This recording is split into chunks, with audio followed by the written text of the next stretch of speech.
Okay. Welcome back, everyone, to episode number 62 of the Beginner to Master Speedrun. I know it's been a little while since I posted last episode, but this is my first one back since my travels in Europe.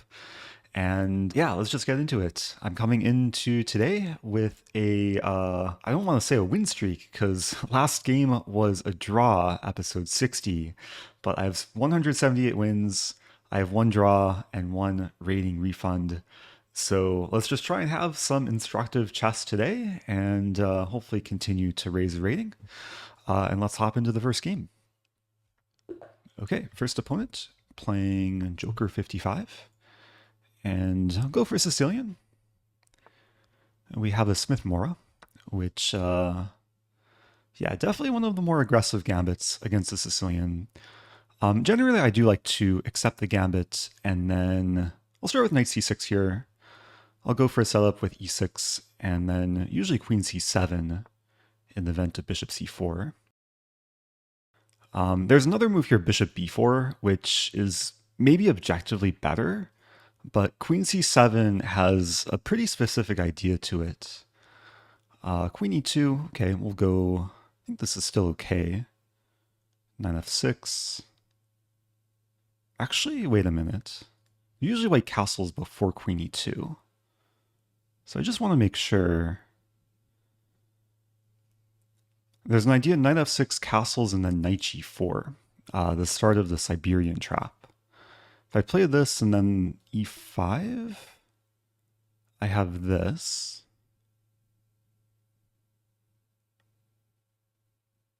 Is it okay? Bishop f4 and then...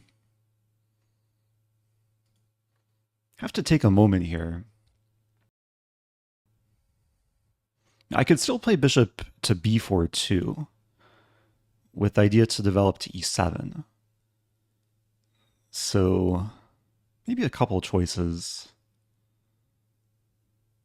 I don't want to run into any like tricky opening prep. e5, knight g4, bishop f4. Maybe I have f6 there.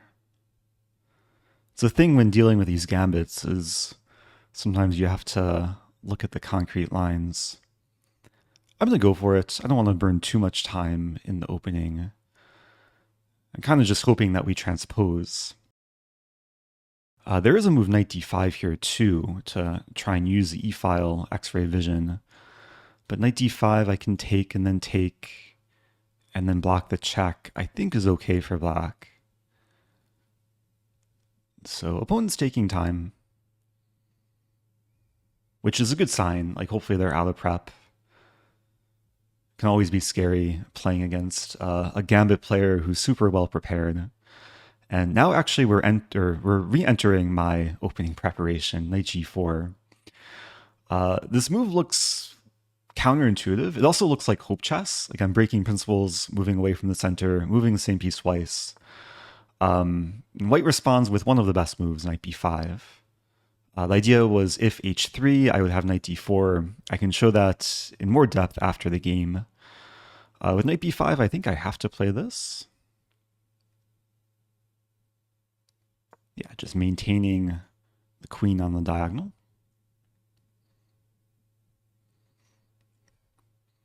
And we're entering a very sharp variation.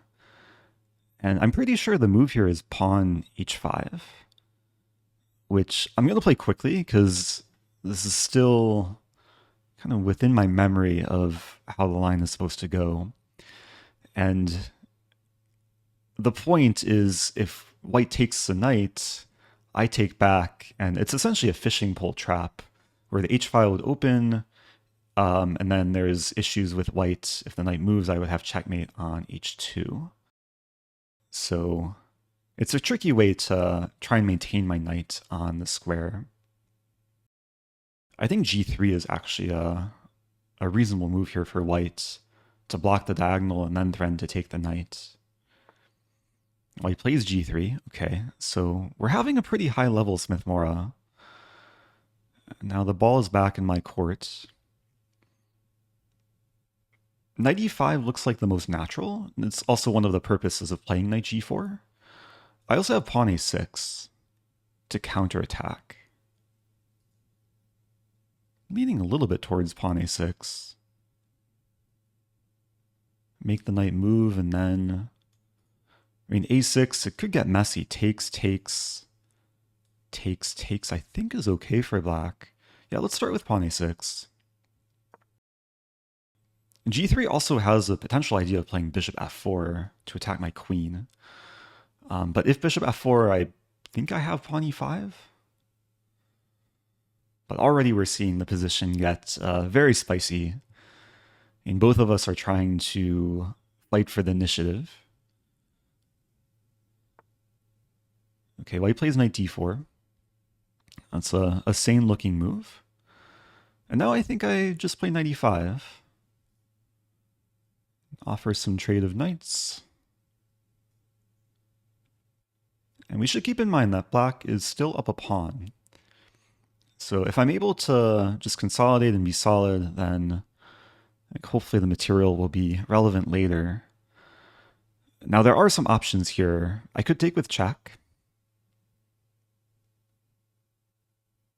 I could just take back a few different ways. A little bit conflicted. Taking with knight.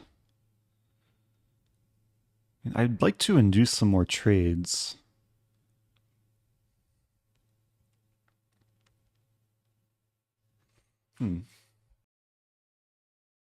Actually trying to figure out how to approach this position. Like taking towards the center is maybe the most natural. And then bishop f4, bishop d6. That's so crazy. I think it's okay. Yeah, I'm going to take towards the center. And further down the road, I would like to get this d5 break in. But that probably requires getting my king to safety first. And I'm leaving the knight on e5 because I just want to simplify more. And the thought is, if bishop f4, there is a pin. I don't think I want to take with check too soon in this line. White gets a lot of initiative there. But white takes first. Okay, I'll take back with queen. Because white's still getting initiative. I'm going to have to move the queen probably to a5. Not too many options.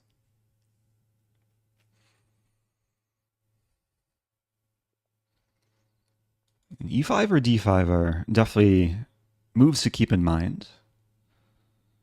Rook d1 makes a ton of sense. Now d5 unfortunately doesn't quite work because takes. The e-pawn is pinned, white could take back with either thing. And bishop d6 might be coming. If I play e5, it kicks the bishop. But then this bishop becomes more powerful.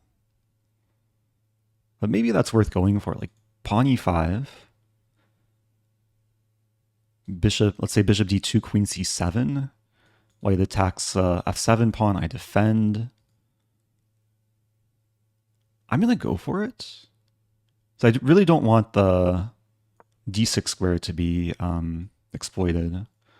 Like white was having ideas of bishop d6 or even e5 to clamp down.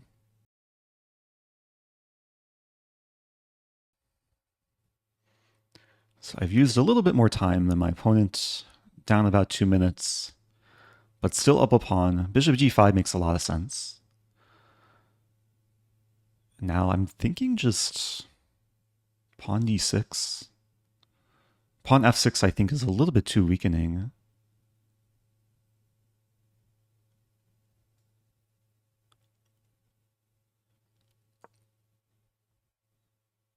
And this enables bishop e6, which definitely could come into play. I'm also attacking the undefended pawn, which maybe white forgot about. I almost forgot about too, but pawn is a pawn.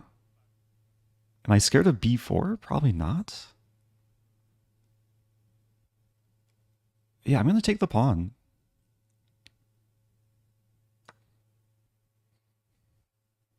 Maybe it's another gambit from white. My king is still in the center, but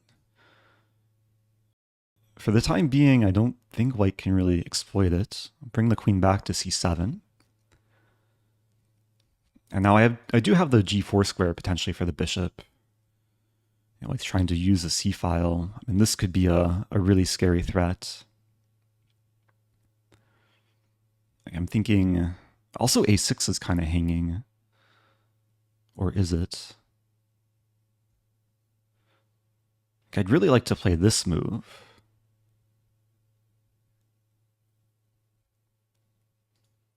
But I don't think I can afford bishop d5.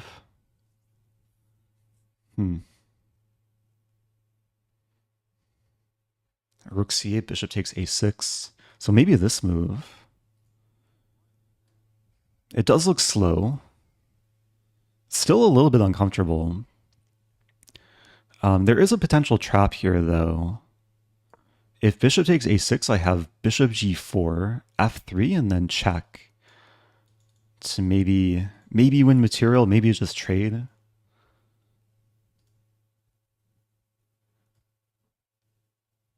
I really want to just play bishop e7 and castle.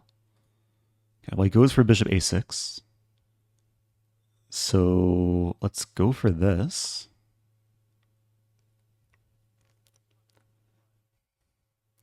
Yeah, the rooks are bearing down on these half-open files. And now I go for this.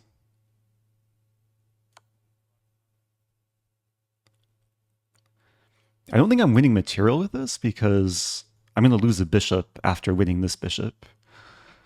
But trading is definitely what I want. And yeah, especially if we trade queens, then I don't mind like putting my king in the center. King d7 perhaps.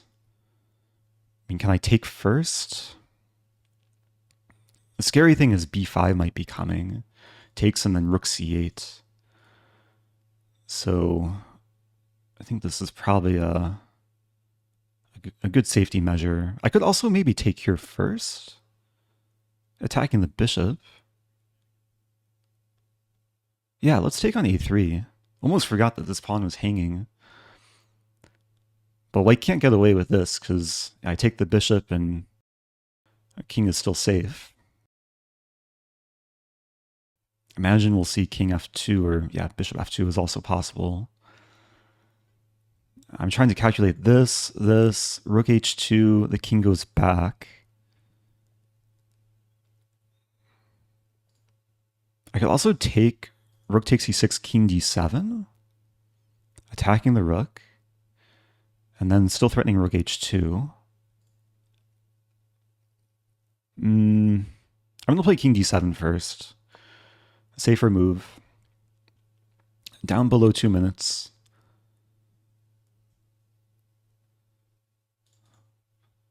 But the pawns are well supported. Bishop c5. And the pawn's defended. White might have this idea, but I can just take. If b5 attacking the rook, I can check and then take.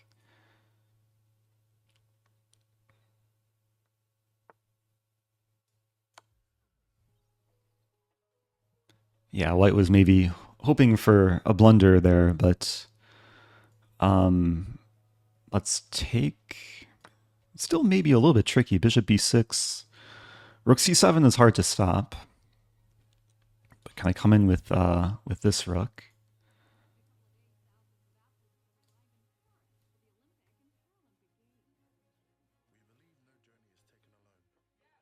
Maybe just this first.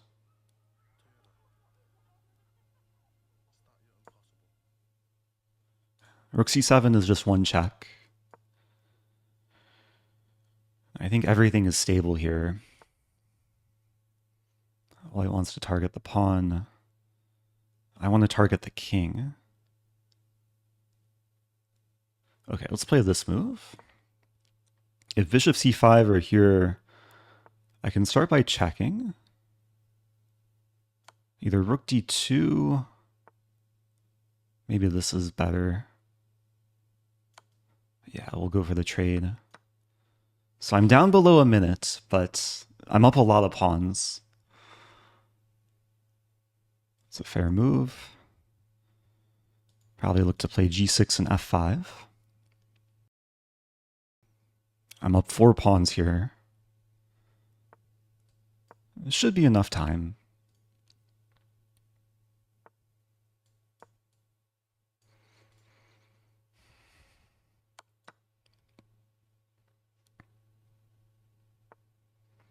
I'll throw in the check.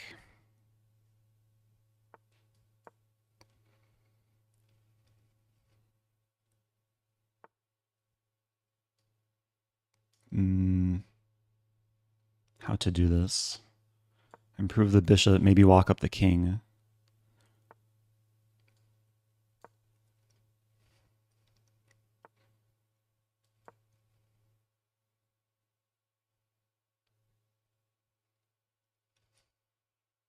Still have to stay focused.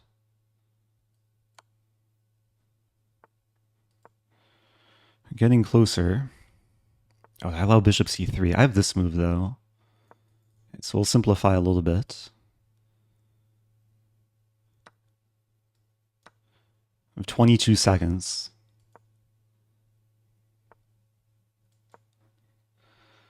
Oh, I missed a free bishop. Oops. I just saw the pawn was attacked. These pawns are going to be really strong. Rook c2 coming.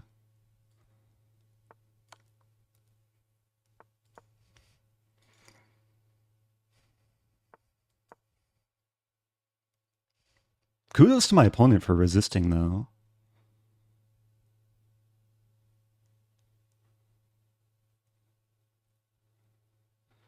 I'll play this and bring the bishop in. Now I want to go for this.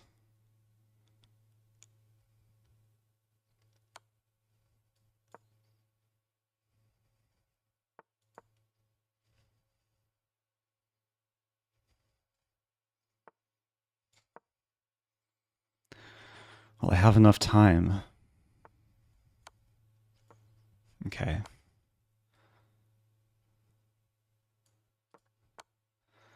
To bust out the pre-moves.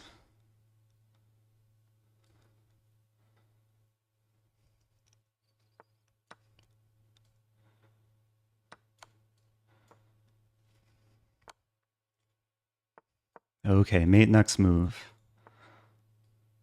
That was close.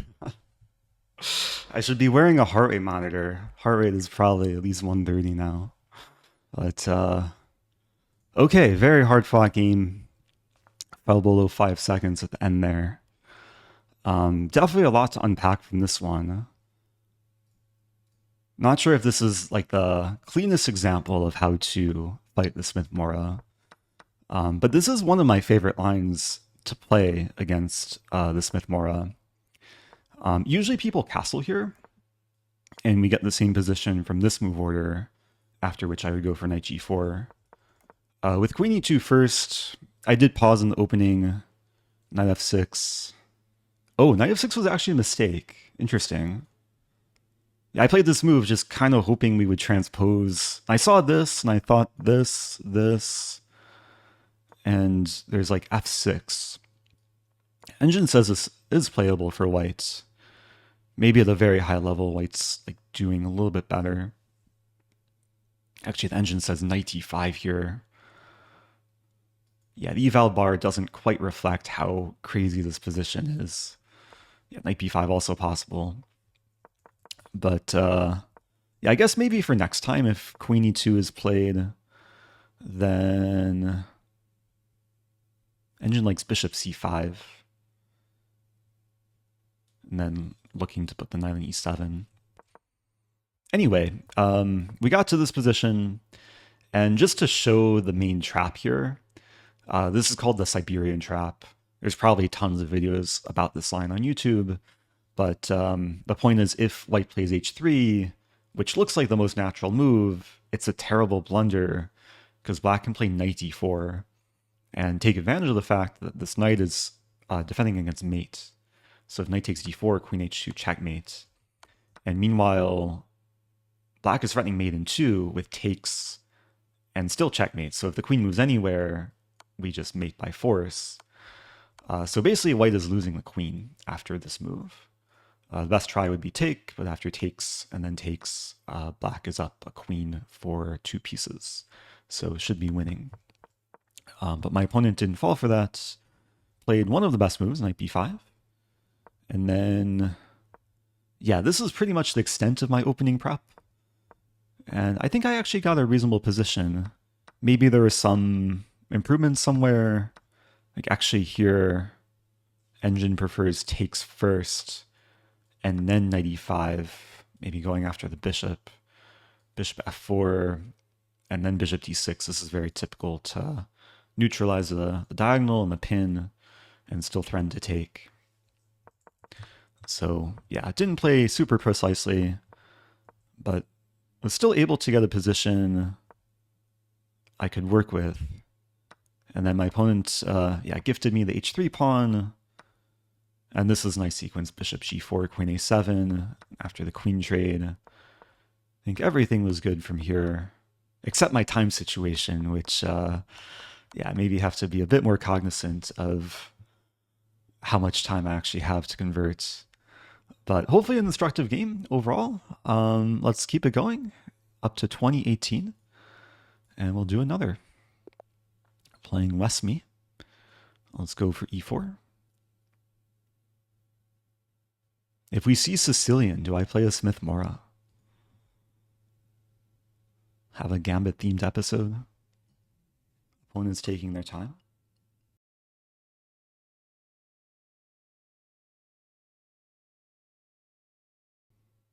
Okay, the game might not... Oh, it does happen. e4 or e5. So we have a king's pawn. I think I'll go for a Scotch if we see knight c6. I'll play d4. It's been an opening I've been adopting in recent times. Actually played this recently in my over-the-board classical event in Biel against a couple different grandmasters. Here there's 2 moves. There's bishop c5 and knight f6, 2 main moves. And in this position, there's actually 3 moves for white. Bishop e3 is most common. There's also knight takes c6 and knight b3. I'm going to play knight b3. I think is a more modern approach. It's actually the chess mood recommendation. Chess mood has a pretty extensive course on this exact variation. And I'll go for queen e2. Queen e2, definitely not the most natural move, which blocks in the bishop. The point is I do want to castle queenside in most lines. And there's also cases where I want to trade the bishops, and queen e2 supports the trade. With pawn d6, I'll keep developing. Knight c3. Now, black has a choice of how to develop. I think here I'll just offer the trade. It's not too common, especially in king-pawn openings where you castle queenside so quickly. But this is one variation where it can actually be very nice to get an attacking middle game position from pretty early on. And yeah, I'll just go for castling. Black has a choice whether to castle kingside or maybe prepare castling queenside. Okay, bishop takes b3. I really don't mind the trade. These double pawns are quite solid, not at all weak. And we see a5, so black wants to attack, maybe open the a-file. The drawback of this move is there's less support of the bishop. And I think I should be very happy to take double black's pawns, and then d6 is left as a weakness. I'm just trying to figure out what my follow-up is. But yeah, let's start with this. I'm calculating knight b5.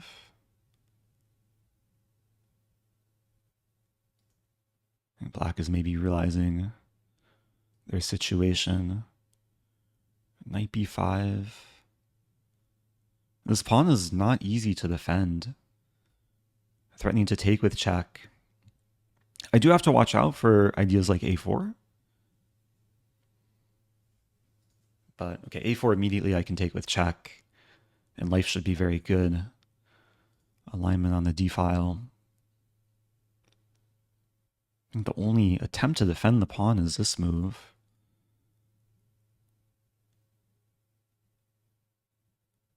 And now what to do? I guess the first thing I should consider is pawn e5. There's also takes and then takes and pawn e5. But calculate pawn e5 right away. So of course there's a d-file pin. If takes, I can take. Knight would take, I take, hitting the king and the knight. That looks really good. We might see castling, but then I take and have a pass pawn in black's territory.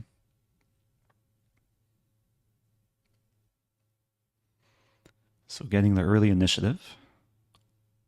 I think as black, like I'd probably castle and then really try to get counterplay as quickly as possible. But, oh, that move I didn't quite see. Okay, I think I have to play king b1. I don't think this is problematic for me, though.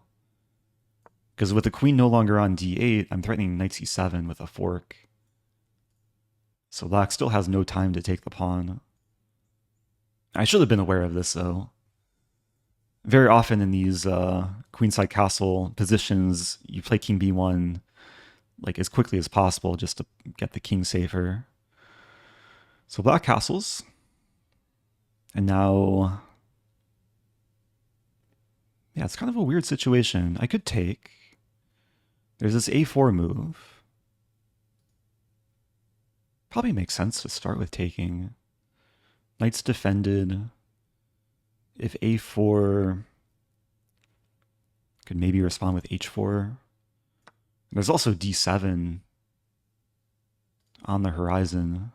I mean, d7, knight e7, the pawn's not quite queening. But it looks very close to promising.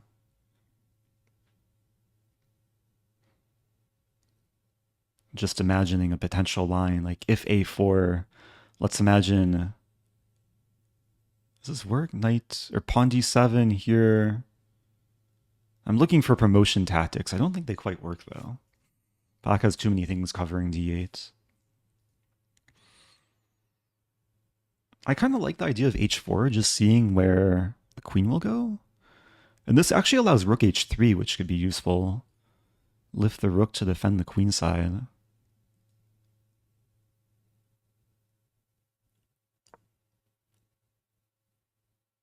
It might also be relevant to chase the queen away from covering d8. And basically every move I should be considering this push.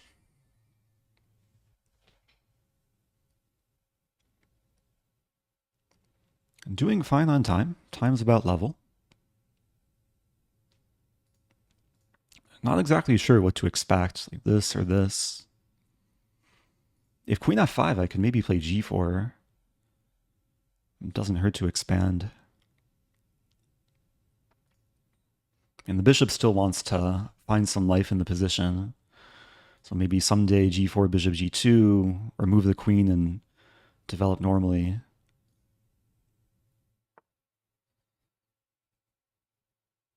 Yeah, g4? Don't see any reason not to play this. And it's just an easy, quick move, too. Improving with tempo. I mean, with the queen on this diagonal, it does pin this pawn, so this was a threat. But black has no time to take. If queen g6, I could play h5. Keep pushing the pawns and keep kicking the queen. Okay, queen d7. Yeah, generally the queen is not the best blockader of pawns. But I can't easily attack it now. It's still a question what to do with this tension. Rook h3. There's also bishop h3. I could start with taking as well. What does black want to do? Black wants to take, probably play rook e8 at some point. Yeah, this move rook h3, it looks very useful. Because not only does it help reinforce the b3 pawn, but it also has the idea that if black goes for this, I can play rook e3 and then challenge the e-file.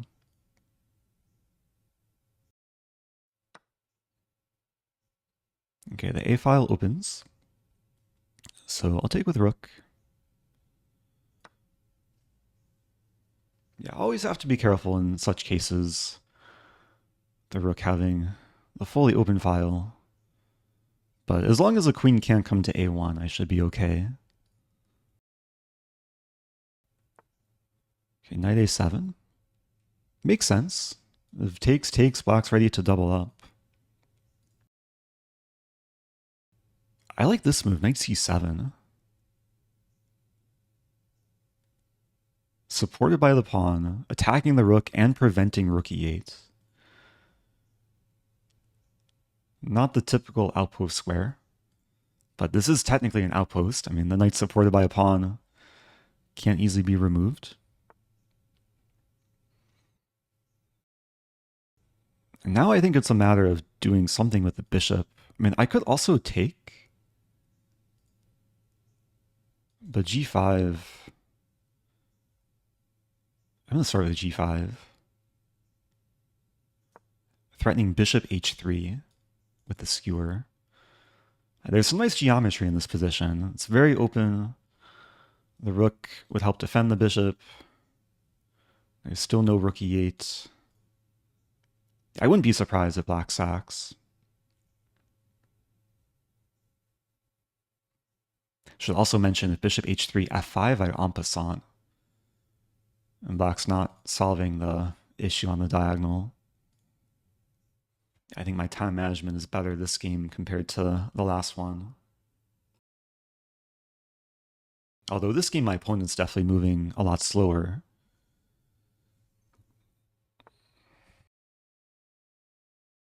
Interesting.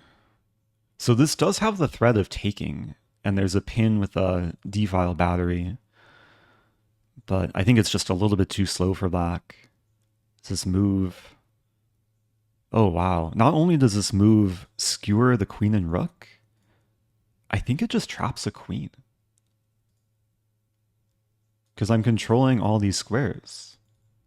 Bishop controls the diagonal.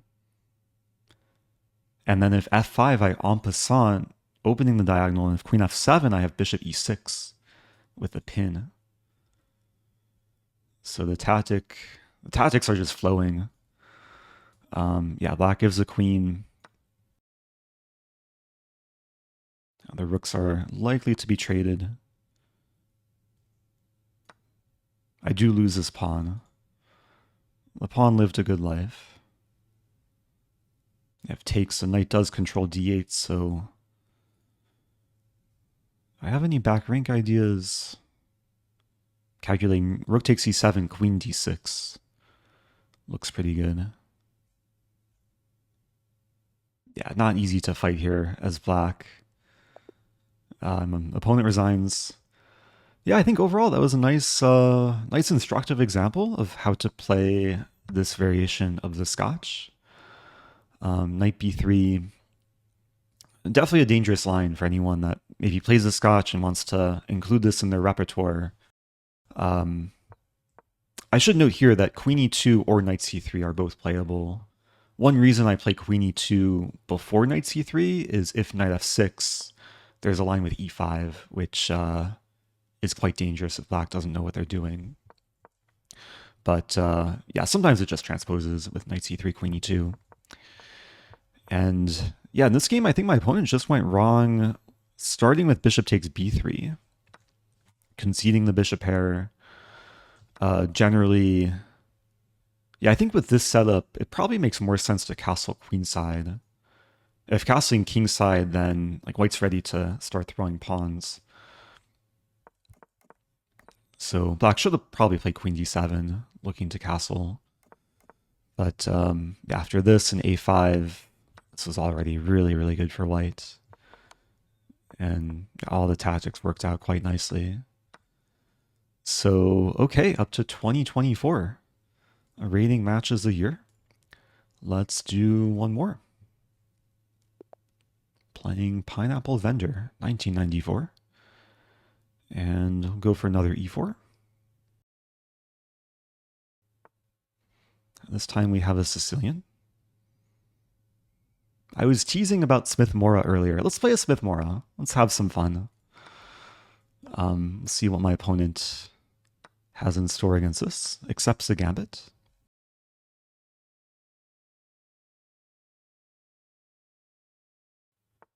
So I will say that the Smith Morra is not an opening I've played much of over the years. But it's an opening that I do respect. Like, I think it's underestimated by a lot of players, even grandmasters, like how tricky and venomous it can be. A6 is a little bit strange. Like, usually E6 comes first. Probably doesn't matter too much. Imagine black will play E6 here. And I'll go ahead and castle. So this setup is really aimed to undermine the bishop. With b5, probably have to play bishop b3. Always have to keep in mind like sacrifices on d5. But very soon I might have knight d5 ideas. This is a very typical motif in the Smith Morra to like sacrifice a piece to open the center, especially with a rook coming to e1. I do have to give a shout out to Mark Esserman, international master, streamer, probably the world's leading expert on the Smith Morra. He did write a very extensive book covering like all the in-depth theory of this opening. So I imagine this line is probably covered in his book. I'll admit that I never really read the book, but I've skimmed through some pages. I remember many positions with knight d5. Bishop e7 makes some sense. I have a choice here. Like, knight d5 already looks really interesting. The takes, and I'm hitting the knight and threatening d6. Just not sure, like, if black doesn't take the knight and plays this, then I take the bishop, get the bishop pair.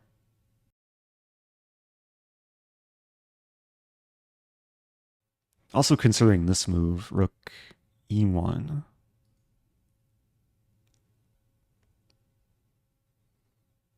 But I don't want to give black time to play d6 and knight f6 and castling. So I'm going to take a moment here, try and figure out the path forward. If I play rook e1, there's cases where I should note that like rook e1 really tries to enable this knight d5 idea. But there's other cases where the rook prefers to be on d1 with queen e2, rook d1. So queen e2 maybe is a bit more flexible. Yeah, I'm going to go for queen e2. This is one drawback of not knowing like the specific theory. I can't just blitz out moves relying on memory. But in general, like it's good to understand the ideas and really know how to react to what the opponent's doing rather than just kind of regurgitating opening moves. So we see bishop b7. I'm still wanting to play this. Knight d5, takes. Maybe I just start with rook d1. Yeah, let's start with rook d1. I think I want to optimize a position before actually going for the sacrifice. I'm also giving black the option to play b4, which maybe looks like an attractive move. Gain space, attack the knight. But then knight d5 I think is a nice response. I think black is in a small predicament here. Like they want to complete development and castle, But if knight f6, there's this e5 move, which I was also having a dilemma with in the first game of this episode. I actually allowed the e5, which could have been strong. If black plays d6, which generally tries to discourage e5, the d pawn is pinned. So if black plays this and this, I could still probably go for e5. So there are cases where black goes for queen c7 first, and then d6, and then knight f6. But I think it's kind of slow. Just as I say that, black plays queen c7. And now, I mean, knight d5 is looking more and more attractive. I don't think this is even a sacrifice. It does allow pawn takes knight, so it's a temporary sacrifice. But after I take back, the e-file opens. I'm threatening the knight, and I'm threatening pawn d6, so the bishop would be pinned. Yeah, let's do it. And this comes with attacking the queen, hitting the bishop. This maybe preparing bishop f4. So fun game so far. Fun opening. Only move 12, but already taking over the initiative. And I think as black, you kind of have to figure out the best way to give back the piece. And it might just be a matter of leaving the knight here. And the problem is if black tries this, I don't have to take the knight. I can play pawn d6 and go after the bishop. Black does play knight f6. Yeah, I think I would much rather win the bishop, because if I take the knight, and black could take back either way and probably be okay. Maybe there's some argument to take and play rook e1, try and keep the king tied down. So let me calculate. Pawn d6, queen d8. Again, I don't have to take the bishop. I could play rook e1, essentially torturing the bishop. Black can't castle because I take with a fork. Yeah, this looks really nice. I'm going to start with pawn d6. Expecting queen d8. Also have to keep in mind the newly open diagonal for my light squared bishop. Probably no way to exploit f7 right away.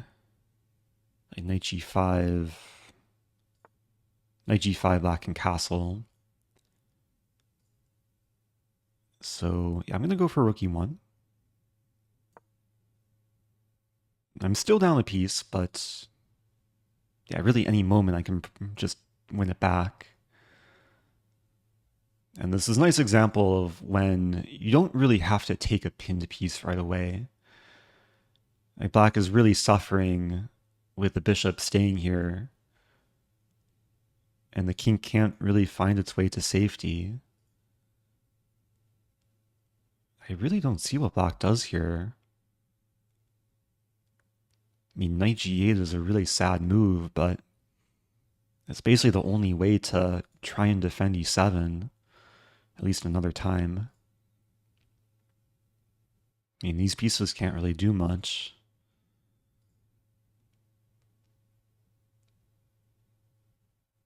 Queen b8 is maybe a move.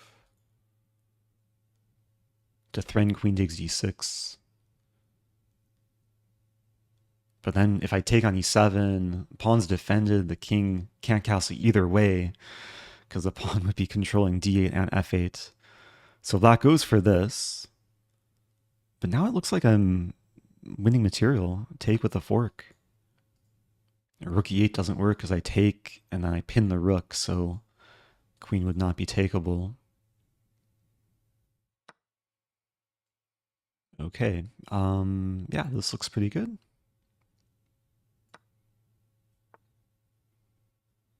And black avoids the queen trade. I still have to be careful. Some idea of rook e8. This rook is tied down to f7. Black also has ideas of bishop takes f3. So I'm considering knight g5. Just really going after the f7 pawn. I'm not seeing an obvious defense. I mean, have to be careful of the potential counterplay. But what does black do? Because if rook e8, I take on f7 with a fork.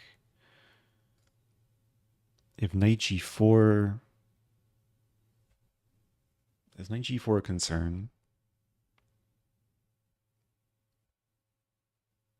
Knight g4 I can still take with check.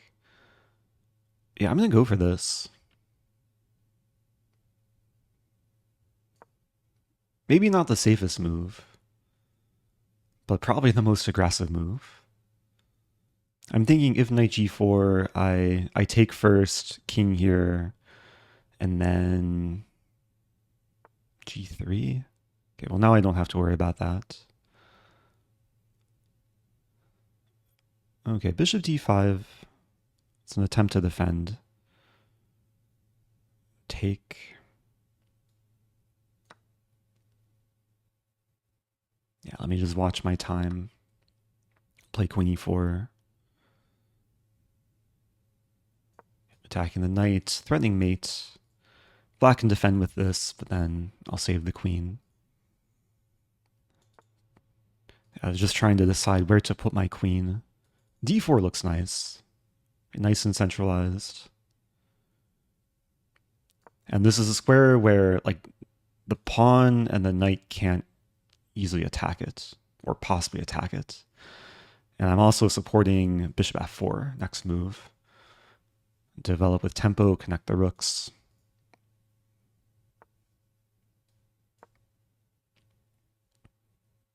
Yeah, the pieces are beginning to find very nice squares. I have bishop d6 here. Why not? Blockading the pawn. And then if rook e8, bishop e7 looks really nice. I'm trying to show no mercy.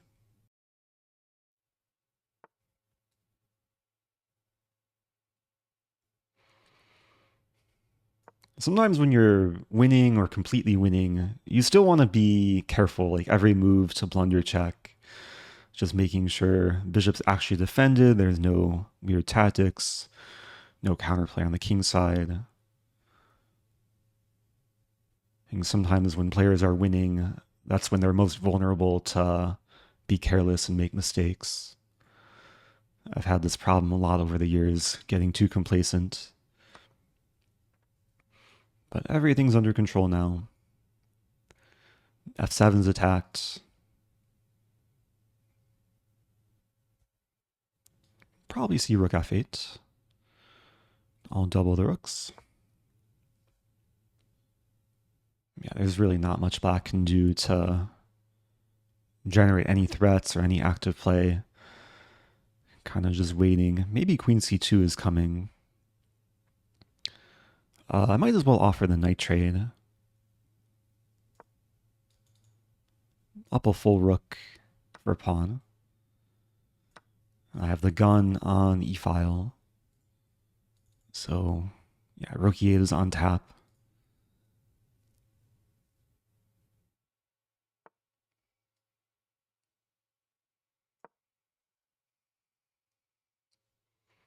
No worries about back rank mates.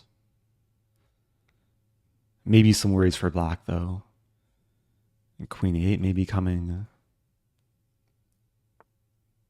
Okay, g6 making Luft. I'm just going to simplify.